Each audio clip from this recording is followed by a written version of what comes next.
Well, here at Ulster Spring today, we came to crowds of adults and children waiting for treatment, varying from OBGYN care to infections, drainage, lots of people unfortunately, I'm the only dentist here on board today, and there are lots of people that need service. So we'll know for next year, and we'll plan a little bit better, but lots of wonderful appreciation from everyone being seen. This morning alone, I had 32 patients, and I'm hoping to get another 15 before we leave today.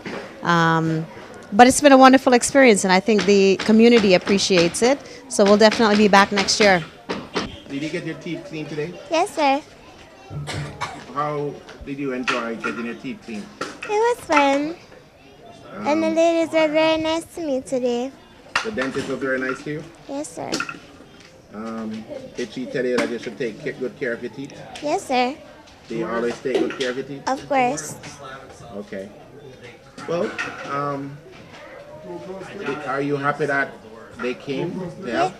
Yes, sir. Because they really need the help of Ulster Spring. Because enough of the people that are here need help with dental care and everything else that they need help with. Okay, so you're thankful that they came? Yes.